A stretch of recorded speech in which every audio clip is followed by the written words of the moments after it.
Hello everyone, welcome back and welcome again in my another YouTube video. I Prashant Sharma today will teach you about the another property of the water, which is the evaporative cooling effect of water. Okay, so in this video I will teach you about what is the evaporation effect of water, what is the cooling effect of water, and what is the significance of this effect in our daily life. Okay, so before the starting the topic, I would like to tell you about the about the previous videos, what I had taught you in previous video. In previous video I had discussed about the four property of the water, which is the cohesion and aeration, ability to moderate temperature, expansion upon freezing, and versatility as a solvent. So one video is on the cohesion and aeration. In that video I had discussed about the cohesion and aeration as well as surface tension of the water, and another two video is related to the ability to moderate temperature, in which in those videos I had discussed about the heat, thermal energy and temperature, what is the difference between the temperature and thermal energy, and in another video I had taught you about the specific heat of the water. Okay, now in this video I will tell you about the evaporative cooling. Okay, this effect is this effect comes in the ability to moderate temperature of the water. Okay, so now this characteristic feature of the water is going on, in which this is the third video of this characteristic. Okay, so let's start. First of all, I would like to tell you some general information that I also taught you in previous video. Okay, so again I will remind you. So I told you about the three states of the matter: solid, liquid and gas. Okay, मतलब matter है जो पदार्थ है उसकी तीन अवस्थाएं होती हैं, कौन सी? Solid, liquid and gas. Okay, solid, liquid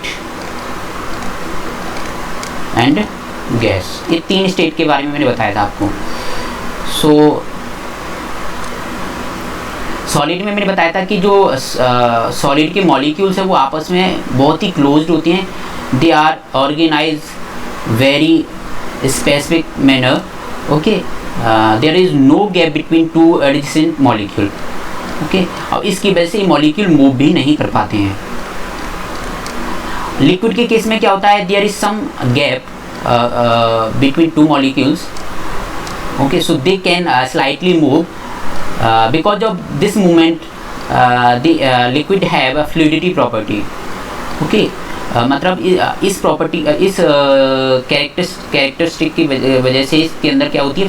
fluidity property होती है किसके अंदर? लिक्विड की वजह से. और गैस के अंदर क्या होता है? गैस में मॉलिक्यूल्स बहुत ही रैंडम होते हैं, वो किसी वेल ऑर्गेनाइज फॉर्म में नहीं होते. ओके, तो इनके अंदर क्या होती है? बहुत ज़्यादा फ्लूइडिटी प्रॉपर्टी मिलती है. अच्छा, अब ये जो सॉलिड और लिक्विड होते हैं ये आपस में ऑर्गेनाइज होते हैं.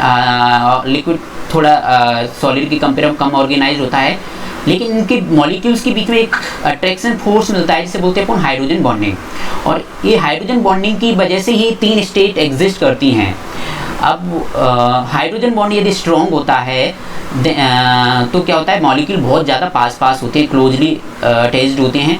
ओके, तो उसकी वजह से वो सॉलिड स्टेट में पाए जाते हैं. यदि हाइड्रोजन बॉन्ड थोड़ा वीक होता है देन वो लिक्विड स्टेट में होते हैं. और यदि हाइड्रोजन बॉन्ड कंप्लीटली ब्रेक हो जाए वो किस में कन्वर्ट हो जाती हैं? गैस में कन्वर्ट हो जाती हैं. ओके, सो लिक्विड स्टेट में जो हाइड्रोजन बॉन्डिंग होती है थोड़ी वीक होती है. अब जब इन लिक्विड स्टेट के हाइड्रोजन बॉन्डिंग को ब्रेक कर दिया जाए तो किस में कन्वर्ट हो जाएंगे? गैस में. मीन्स लिक्विड टू गैस में ट्रांसफॉर्म करने के लिए क्या करना होगा? अपन को हाइड्रोजन बॉन्ड ब्रेक करना होगा. इसकी वजह से जो लिक्विड स्टेट है किस में कन्वर्ट हो जाएगी? गैस में कन्वर्ट हो जाएगी. ओके, सो अपन इसी के अराउंड मतलब इस टॉपिक में घूमेंगे कि लिक्विड टू गैस ट्रांसफॉर्मेशन क्या होता है. Okay, So molecule of any liquid stay adjacent together because they are attracted to one another. मतलब लिक्विड स्टेट है उसमें मॉलिक्यूल आपस बहुत पास पास होती हैं, किसकी वजह से? एक अट्रैक्शन फोर्स की वजह से, जिसे अपन क्या बोलते हैं? Hydrogen bond. क्या बोलते हैं उसे? Hydrogen bond. ओके। अब जब हम क्या करते हैं, इन मॉलिक्यूल्स को क्या करें? हीट दे दें या कोई एनर्जी दे दें, तो क्या होगा? ये एनर्जी की वजह से क्या होगा? मॉलिक्यूल्स फास्ट मूव करना स्टार्ट कर देते हैं, और जब मॉलिक्यूल कोई फास्ट मूव करता है तो उनके बीच में जो हाइड्रोजन बॉन्डिंग है वो ब्रेक हो जाएगी, और हाइड्रोजन बॉन्ड ब्रेक होने की वजह से जो लिक्विड है वो किस में कन्वर्ट हो जाएगा? गैस में। तो इस पॉइंट में यही डिस्कस किया है मैंने।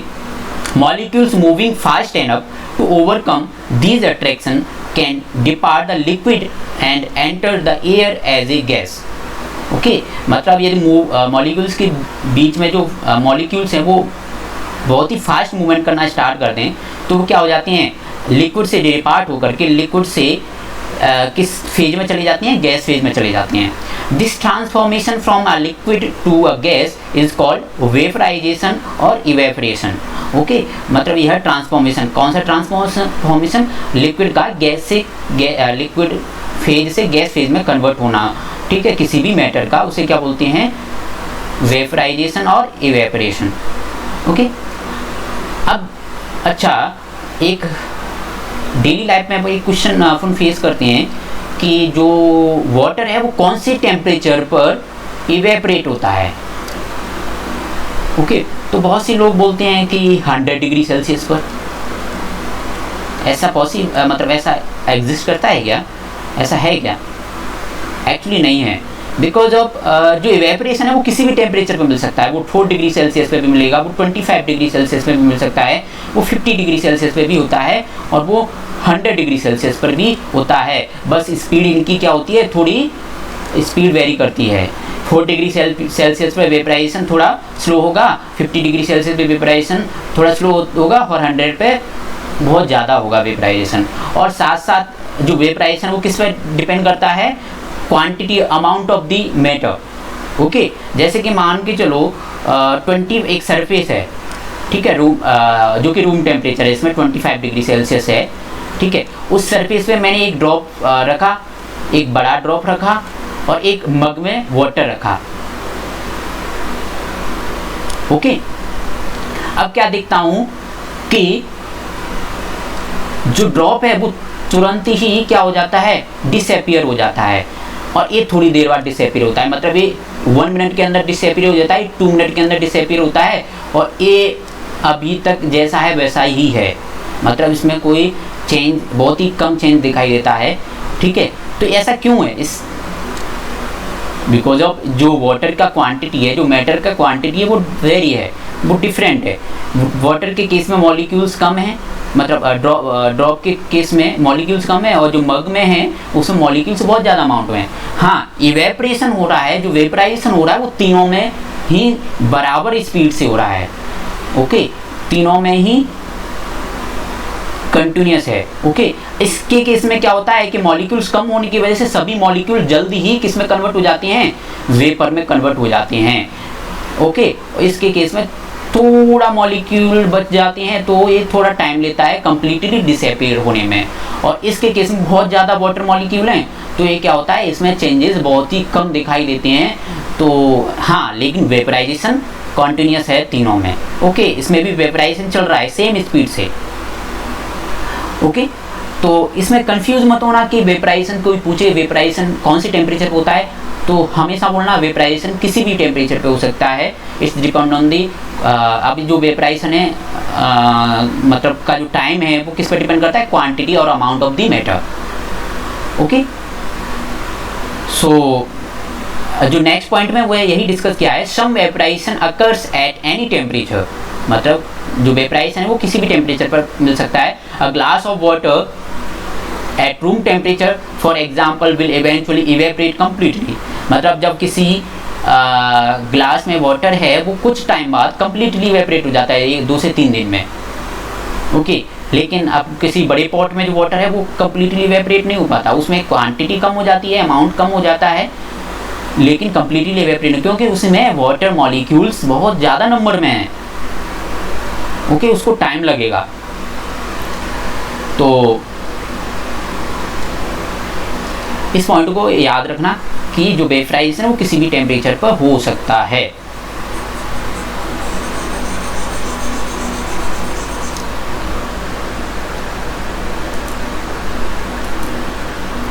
Okay, now come,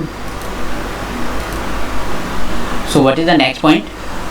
next point is if a liquid is heated. Okay, इसके बारे में डिस्कस कर दिया है। If a liquid is heated the average kinetic energy of the molecules increase and the liquid evaporate more rapidly. अब जब किसी liquid को अपन हीट करते हैं तो क्या होगा, उसकी जो काइनेटिक एनर्जी है मॉलिक्यूल्स की वो क्या हो जाएगी, इंक्रीज हो जाएगी। मैं काइनेटिक एनर्जी के बारे में पहले ही डिस्कस कर चुका हूँ। Okay, what is the kinetic energy? Okay, so it's energy of movement. Okay, मतलब कोई भी पार्टिकल मूव करता है उसके अंदर क्या हो जाती है, काइनेटिक एनर्जी होती है। इसे एनर्जी ऑफ मोशन भी बोलते हैं। तो जब उसकी काइनेटिक एनर्जी क्या होती है, इंक्रीज होती है, तो जो लिक्विड है वो जल्दी इवेपोरेट होना स्टार्ट हो जाता है। ओके, अब देखिए heat of vaporisation. What is the heat of vaporisation? It is the quantity of heat a liquid must absorb for 1 gram of it to be converted from the liquid to the gaseous state। means ये जो heat of vaporisation क्या है, 1 ग्राम matter द्वारा, 1 ग्राम मतलब किसी substance का 1 ग्राम है, वो लिक्विड से गैसियस स्टेट में कन्वर्ट करने के लिए जितनी हीट की आवश्यकता होती है, जितनी एनर्जी की आवश्यकता होती है, उसे बोलते हैं हीट ऑफ वेपराइजेशन।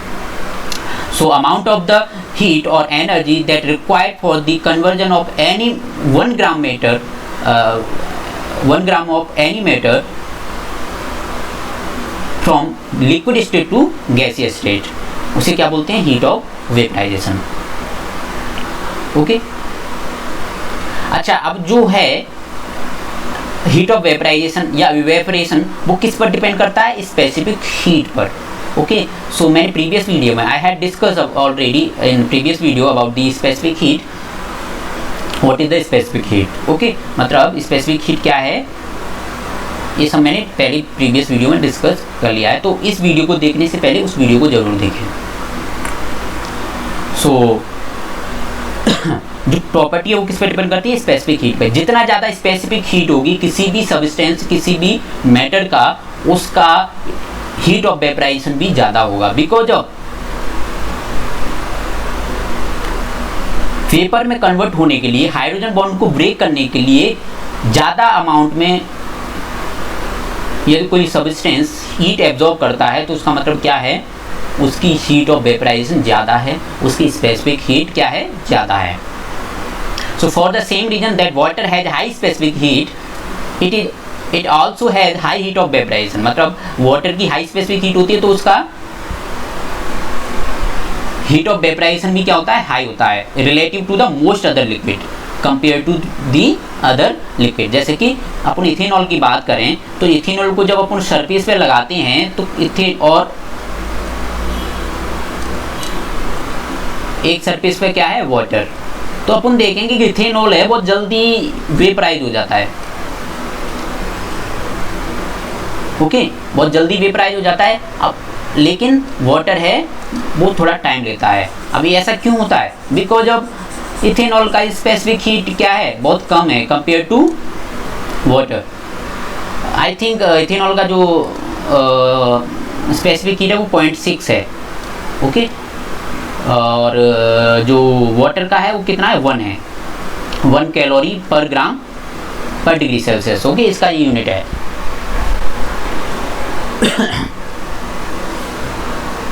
अब देखो जो वेपराइजेशन होता है वो क्यों होता है, मतलब कैसे होता है, एक्चुअली में ये पॉसिबल कैसे है वो देखते हैं। तो मान के चलो किसी सरफेस पर मैंने क्या रखा है, वाटर ड्रॉपलेट रखा है। सपोज ये क्या है, वाटर ड्रॉपलेट। अब जो सरफेस है इसके मॉलिक्यूल्स के बीच में क्या होगा, कुछ इसके भी मॉलिक्यूल्स हैं, इन मॉलिक्यूल्स में क्या होगी, एनर्जी होगी। ओके, अब मैंने बताया था एनर्जी और हीट हमेशा हाई स्टेट से लो स्टेट में जाता है, मतलब जिधर एनर्जी ज़्यादा है उधर से कम एनर्जी की तरफ मूव करती है, कोई भी हीट हो, कोई भी एनर्जी हो। अब देखो, सपोज जो सरफेस है उसका टेम्परेचर क्या है 25 डिग्री सेल्सियस, और जो ड्रॉप है उसका क्या है 20 डिग्री सेल्सियस। तो क्या होता है, जो सरफेस है जो सरफेस के मॉलिक्यूल्स हैं वो अपनी एनर्जी को ट्रांसफ़र कर देते हैं किसमें, वाटर ड्रॉपलेट्स में। वाटर ड्रॉपलेट या वाटर की जो मॉलिक्यूल्स हैं उनको एनर्जी ट्रांसफ़र कर देते हैं। जब सरफेस से वाटर मॉलिक्यूल्स को एनर्जी मिलती है तो उनके बीच में क्या होता है, काइनेटिक एनर्जी बढ़ जाती है। और काइनेटिक एनर्जी को क्या बोलते हैं, एनर्जी ऑफ मोशन, मतलब उनके बीच में मोशन भी बढ़ जाता है। मतलब वाटर मॉलिक्यूल्स हैं ड्रॉपलेट्स के, उनका मोशन भी बढ़ जाता है। और मोशन बढ़ने की वजह से, अब कोई चीज़ बहुत तेज मोशन करती है तो उसके बीच में जो बॉन्ड होगा, अट्रैक्शन होगा, क्या हो जाएगा, ब्रेक हो जाएगा। तो मतलब वो जो ड्रॉप्स के अंदर मॉलिक्यूल्स हैं वो ड्रॉप्स को छोड़ करके किस में कन्वर्ट हो जाएंगे, वेपर में कन्वर्ट हो जाएंगे, वो एयर में रिलीज हो जाएंगे। Okay, because of high kinetic energy of the molecules. और हाई काइनेटिक एनर्जी क्यों आई है, सरफेस की एनर्जी की वजह से। मतलब ये मॉलिक्यूल्स हैं वो सरफेस से एनर्जी गेन करते हैं, जिसकी वजह से उनकी मोशन बढ़ जाता है। मोशन बढ़ने की वजह से उनका काइनेटिक एनर्जी इंक्रीज होती है, और जिसकी वजह से वो वाटर ड्रॉपलेट को छोड़ देते हैं। सो दिस, अब देखो इसमें क्या होता है, अब जैसे ही कोई सरफेस है वो अपनी एनर्जी को किसी दूसरे मॉलिक्यूल को ट्रांसफर करेगी तो क्या होगा, अब जब एनर्जी एक जगह से दूसरी जगह ट्रांसफर होगी तो यहाँ जो एनर्जी है या जो अमाउंट ऑफ एनर्जी है वो क्या होगा, डिक्रीज हो जाएगा। और यहाँ अमाउंट ऑफ एनर्जी क्या हो जाएगा, इंक्रीज हो जाएगा। तो जब अपन वाटर है किसी सरफेस पे रखते हैं तो वाटर मॉलिक्यूल सरफेस की एनर्जी को एब्जॉर्ब कर देते हैं, मीन्स सरफेस की एनर्जी को डाउन कर देते हैं, उसे क्या देते हैं, कूल कर देते हैं। और ये जो वाटर ड्रॉपलेट है वो कन्वर्ट हो जाता है वेपर में, गैस में कन्वर्ट हो जाता है। ठीक है, तो इसी को बोलते हैं इवेपोरेटिव कूलिंग। मतलब वाटर मॉलिक्यूल सरफेस से एनर्जी एब्जॉर्ब करके कन्वर्ट हो जाता है किस पर, गैसियस स्टेट में, और उस सरफेस को वो क्या कर देता है, कूल कर देता है। ओके, अब इसके बायोलॉजिकल वर्ल्ड में क्या सिग्निफिकेंस है ये अपन देखेंगे। बहुत अच्छे अच्छे फैक्ट्स हैं, उन सब के बारे में अपन डिस्कस करेंगे। ओके, सो इसमें लिखा है as a liquid evaporate the surface of liquid cool down. Okay, because of the temperature of the surface decrease, मतलब जो सरफेस का टेम्परेचर वो डिक्रीज हो जाता है बिकॉज ऑफ उसकी एनर्जी कम हो गई। ओके, सो नेक्स्ट पॉइंट है this evaporative cooling occurs because the hottest molecule those with the greatest kinetic energy are the most likely to leave as gas. मैंने इसके बारे में बताया था कि मॉलिक्यूल्स एनर्जी एब्जॉर्ब करके क्या होता है, उनके बीच में उनका काइनेटिक एनर्जी इंक्रीज हो जाती है, और काइनेटिक एनर्जी इंक्रीज होने की वजह से उनकी क्या होती है, मोशन भी इंक्रीज हो जाता है। और वो मैटर को छोड़ करके, वो ड्रॉप्स को छोड़ करके, या बोल सकते हैं अपनी ग्रुप को छोड़ करके किस में कन्वर्ट हो जाते हैं, गैस में कन्वर्ट हो जाते हैं। Okay, so now come to next slide. In this slide I will discuss about the significance of evaporative cooling in daily life. Okay, इसमें मैंने कुछ एग्जाम्पल दिए हैं कि जो evaporative cooling है उसका क्या, उससे रिलेटेड क्या क्या फैक्ट हैं। सो फर्स्ट जो फैक्ट है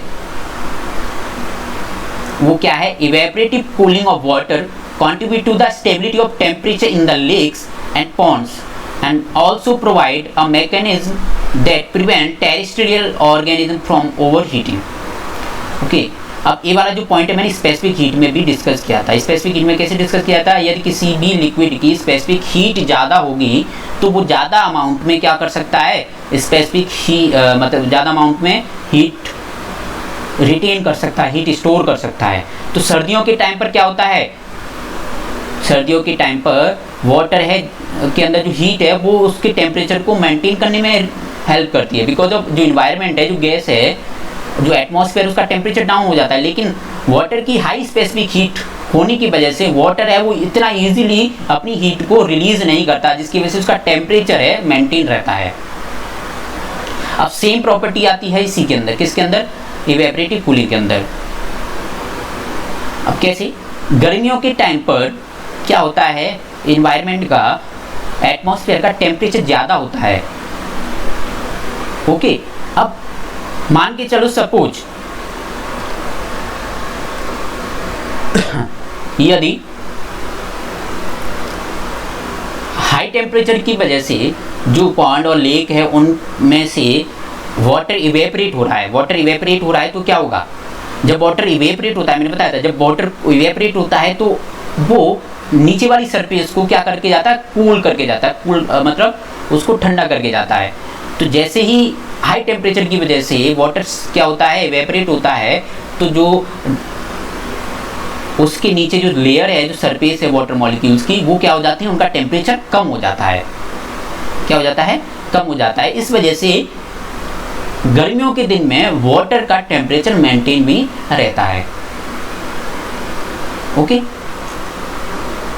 अब सेम चीज़ है किसके अंदर, अपनी जो टेरेस्ट्रियल ऑर्गेनिज्म हैं उनके अंदर जो सरफेस का टेम्परेचर होता है, जैसे कि ह्यूमंस में के अंदर क्या होता है, जब स्वेटिंग होता है, स्वेटिंग जब इवेपोरेट होता है, स्वेट जब इवेपोरेट होता है तो अपन को ठंडा फील होता है, कूल फील होता है।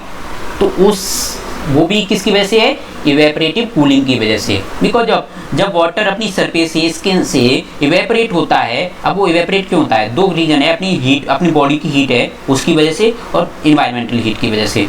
ओके, तो जब भी वाटर अपनी बॉडी से सरफेस से इवेपोरेट होता है तो क्या करता है, अपनी सरफेस के जो मॉलिक्यूल्स हैं, अपनी स्किन के जो मॉलिक्यूल्स हैं, उनकी एनर्जी को क्या कर लेता है, एब्जॉर्ब कर लेता है। अब सरफेस मतलब स्किन की जो एनर्जी है वो यदि एब्जॉर्ब होती है तो क्या होगा, स्किन के टेम्परेचर डाउन कम होगा, और टेम्परेचर कम होने की वजह से हमें क्या फील होता है, कूल फील होता है। ओके, अब नेक्स्ट है evaporation of water from the leaves of plants help keep the tissue in the leaves from becoming too warm in the sunlight. अब हाई सनलाइट में जो प्लांट्स की लीव्स हैं उनको डैमेज होने से बचाने में भी हेल्प करता है कौन, वाटर। जो टिश्यू लीव्स मतलब लीव्स के जो टिश्यू हैं उनको डैमेज होने से बचाता कौन है, वाटर। कैसे, जब सरफेस पर वाटर आता है देन वो इवेपोरेट होता है और कूलिंग इफेक्ट देके जाता है, और इसकी वजह से उसका लीव्स का टेम्परेचर वो मेंटेन होता है, इवन सनलाइट में भी, गर्मियों के दिन में भी। ओके, नेक्स्ट है evaporation of sweat from human skin dissipate body heat and help prevent overheating on hot day. ये मैंने डिस्कस कर लिया है कि गर्मियों के दिन में अपनी बॉडी को ओवरहीटिंग से बचाने के लिए वाटर जो होता है स्किन पर वो क्या करता है, कूलिंग इफेक्ट देता है। कैसे, स्वेटिंग के थ्रू, मतलब गर्मियों के दिन में स्वेटिंग होता है, स्वेटिंग क्या होता है, इवेपोरेट होता है, और वो अपनी स्किन की टेम्परेचर को डाउन करके जाता है, और स्किन के टेम्परेचर की डाउन होने की वजह से अपनी बॉडी का टेम्परेचर भी मेंटेन रहता है। सो नेक्स्ट है हाई ह्यूमिडिटी। अब एक और चीज़, अब जैसे कि मान के चलो यदि स्वेट है वो इवेपोरेट हो पा रहा है तो अपन को कूलिंग इफेक्ट फील होगा, लेकिन स्वेट है वो इवेपोरेट ही नहीं हो पा रहा है तो कैसे अपन को कूलिंग इफेक्ट फील होगा। अब जो इवेपोरेशन है वो डिपेंड करता है किस पर, कि जो एनवायरनमेंट है उसमें वाटर के जो मॉलिक्यूल है उनका कितना अमाउंट है। ओके, अब सपोज मैंने बताया था मॉलिक्यूल हमेशा हायर कॉन्सेंट्रेशन से लोअर कॉन्सेंट्रेशन में, इधर हाई इधर लो से मूव करते हैं। ओके, ये होता है, ये डिफ्यूजन होता है। ठीक है, डिफ्यूजन हमेशा किधर से, high molecular concentration to low molecular concentration होता है। ऐसे हीट का मैंने बताया था, हीट हमेशा हाई कॉन्सेंट्रेशन से मतलब हाई अमाउंट से लो अमाउंट की तरफ मूव करता है। वो भी सेम मॉलिक्यूल के केस में है। अब सपोज दो एरिया हैं जिनमें मॉलिक्यूल सेम है तो उनके बीच में क्या होगा, मॉलिक्यूल्स का ट्रांसफर होगा। ट्रांसफर तो होता है लेकिन उनके बीच में डिफरेंस नहीं दिखता है। तो सपोज जैसे मान के चलो यदि इन्वायरमेंट में वाटर मॉलिक्यूल H2O क्या है, ज़्यादा है, तो क्या होगा, इसकी वजह से इवेपरेशन है वो क्या होगा, डिक्रीज हो जाएगा। क्या हो जाएगा, डिक्रीज हो जाएगा, बिकॉज ऑफ वाटर मॉलिक्यूल हमेशा हाई टू लो कॉन्सेंट्रेशन की तरफ मूव करते हैं। यदि ऑलरेडी इन्वायरमेंट में वाटर मॉलिक्यूल ज़्यादा हैं तो सरफेस से रिलीज होएंगे ही नहीं, बिकॉज ऑफ वाटर मॉलिक्यूल पहले से इन्वायरमेंट में ज़्यादा हैं, और जो इन्वायरमेंट वाटर मॉलिक्यूल है वो उनको रोकेंगे, क्योंकि उन्होंने पहले से स्पेस कवर कर रखा है इन्वायरमेंट में, एटमॉस्फेयर में।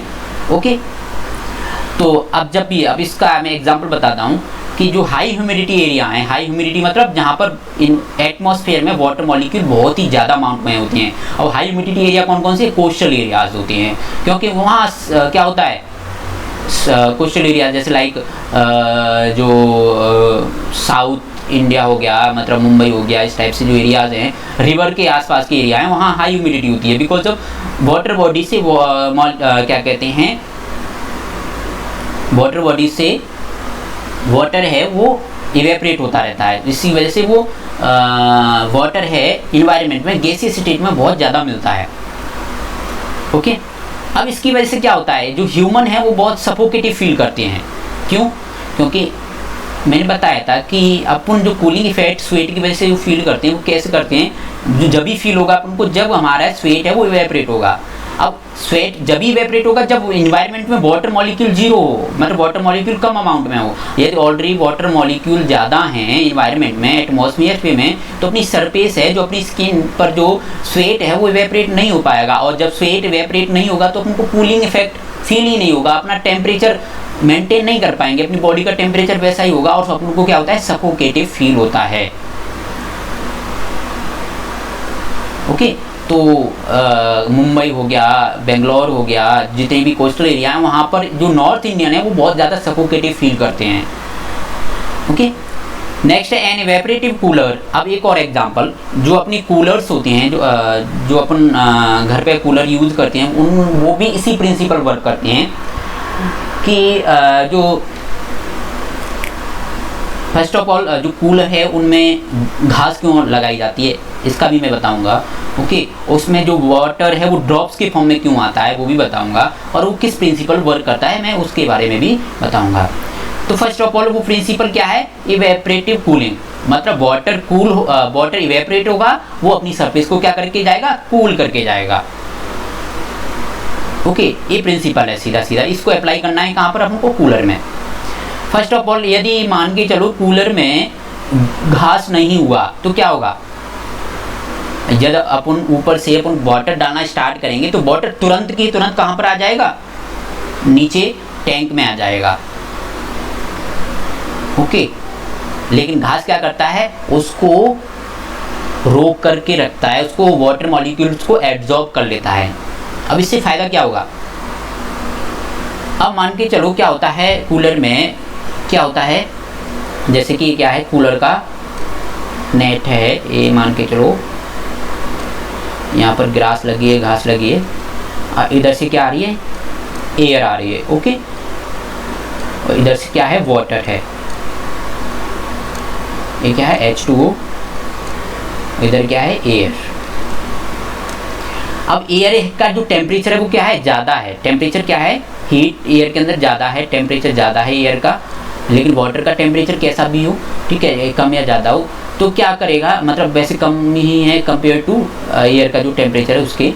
तो जो टेम्परेचर ज़्यादा होने की वजह से, एयर के अंदर हीट ज़्यादा होने की वजह से क्या होता है, जो इस इंटरफेस पर जो वाटर मॉलिक्यूल्स है, वाटर ड्रॉपलेट्स है, जो कि किसने एब्जॉर्ब कर रखी है, घास ने एब्जॉर्ब कर रखी है, ठीक है, वो एब्जॉर्ब करना जरूरी है, बिकॉज अब यहाँ एब्जॉर्ब नहीं हुए जो वाटर मॉलिक्यूल, यहाँ लंबे टाइम तक नहीं रहे ना, तो अपन क्या करें, यदि मान के चलो घास नहीं हुआ तो यहाँ से जब अपन वाटर डालेंगे तुरंत की तुरंत क्या आ जाएगा, यहाँ टैंक में आ जाएगा, जो यहाँ पर टैंक है। ओके, इस इंटरफेस पे वो नहीं रहेगा लंबे टाइम तक, बिकॉज अब इस इंटरफेस से क्या है, अपनी एयर पास हो रही है, और जब ये एयर पास होगी तो यदि यहाँ पे घास नहीं हुआ तो क्या होगा, वो गर्म एयर अपन को फील होगा। लेकिन यहाँ पर घास है, घास क्या करती है, लंबे टाइम तक वाटर को रिटेन करके रखती है। अब वाटर को रिटेन करके रखती है तो जो एयर मॉलिक्यूल्स हैं वो क्या किससे टकराते हैं, वाटर से, वाटर मॉलिक्यूल से। तो जब एयर मॉलिक्यूल गुजरते हैं किससे, ग्रासेस से, घास से या वाटर से, तो अपनी एनर्जी को किसको दे करके जाते हैं, वाटर को। किसको दे देते हैं, वाटर। मतलब we can say water can absorb the energy of the air, okay, air molecules. तो अब जब अपनी जो वाटर हैं वो एयर की एनर्जी को एब्जॉर्ब कर लेते हैं, तो एयर की जो एनर्जी है वो कम हो जाएगी। एयर की एनर्जी कम मीन्स उसका एयर का टेम्परेचर कम हो गया, और एयर का टेम्परेचर कम हो गया तो अपन को एयर क्या होता है, कूल फील होता है, ठंडा फील होता है। तो ये इस प्रिंसिपल वर्क करते हैं। कूलर भी किस प्रिंसिपल पर करते हैं, एवेपोरेटिव कूलिंग पर, ओके। तो घास का क्या रोल है, घास का रोल है कि वाटर ड्रॉपलेट्स को इस इंटरफेस पर बनाए रखना, जो इंटरमीडिएट पोर्शन जहाँ से एयर पास हो रहा है उस पर बनाए रखना। यदि घास नहीं होगा तो वाटर है वो एक साथ नीचे आ जाएगा।